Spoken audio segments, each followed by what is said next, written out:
Assalamualaikum warahmatullahi wabarakatuh. Perkenalkan, nama saya Muhammad Ibnu dari Politeknik Negeri Ujung Pandang.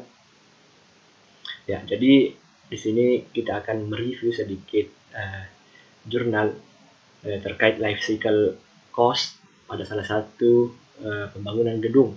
Jadi kita akan mereview sedikit studi kasus proyek pembangunan Rukun Bahumal Manado. Ya, langsung kita next. Jadi kalau kita melihat pengertian life cycle cost, kita bisa melihat dari beberapa sumber. Yang pertama itu menurut Fuller dan Petersen, dia mengatakan bahwa life cycle cost adalah suatu metode ekonomi dalam mengevaluasi proses atas semua biaya yang timbul mulai dari tahap pengelolaan, pengoperasian, pemeliharaan, pembangunan dari suatu komponen dari sebuah proyek, di mana hal ini bisa dijadikan pertimbangan yang begitu penting untuk mengambil suatu keputusan. Jadi itu menurut dari Fuller. Jadi kita akan melihat sebagian saja. Kemudian yang kedua, teman-teman bisa lihat sendiri menurut menurut Barringer dan Weber. Teman-teman bisa baca. Teman-teman bisa pause videonya. Teman-teman silahkan baca. Kemudian yang ketiga dan yang keempat, teman-teman juga bisa pause video untuk mengetahui pengertian life cycle cost dari beberapa sumber. Seperti itu. Jadi life cycle cost dengan kata lain bisa kita katakan bahwa biaya selama umur rencana bangunan. Karena itu life cycle cost dapat dirumuskan seperti di bawah. Teman-teman bisa lihat LCC itu adalah life cycle cost sama dengan biaya awal ditambah biaya pembangunan ditambah biaya pendorongan. Jadi itu yang namanya LCC. Kemudian teman-teman bisa lihat faktor-faktor penting dalam life cycle cost.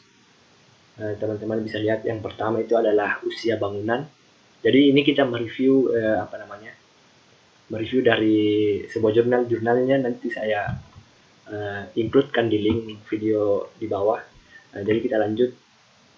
Yang pertama adalah usia bangunan. Jadi ini faktor-faktor penting dalam life cycle cost. Yang pertama, usia bangunan. Jadi ada yang namanya usia fisik, usia fungsional, dan usia ekonomi. Jadi teman-teman bisa cari nanti itu.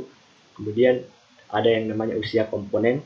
Kemudian yang ketiga suku bunga. Kemudian yang keempat perpajakan. Kemudian yang kelima metode desain.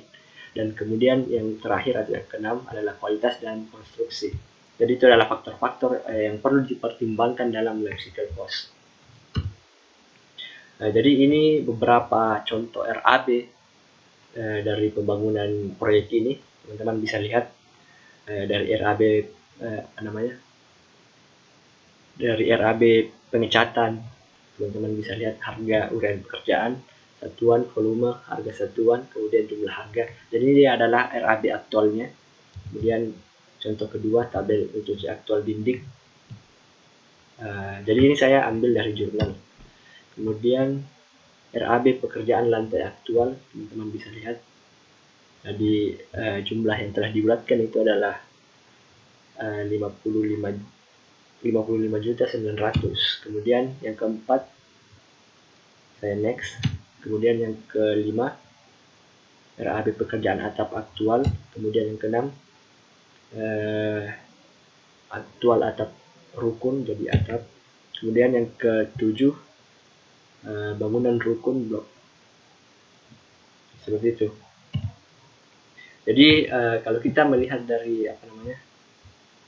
dari jurnal tersebut, kita bisa mengambil kesimpulan seperti berikut. Ya, teman-teman bisa baca sendiri.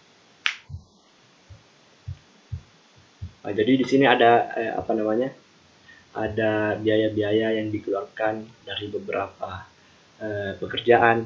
Jadi semua adalah total dari biaya yang dikeluarkan selama pekerjaan tersebut. Seperti itu, teman-teman. Jadi mungkin itu sedikit review dari salah satu jurnal yang saya dapatkan. Mudah-mudahan ini bisa memberikan sedikit gambaran kepada teman-teman. Mungkin itu yang bisa saya sampaikan. Wassalamualaikum warahmatullahi wabarakatuh.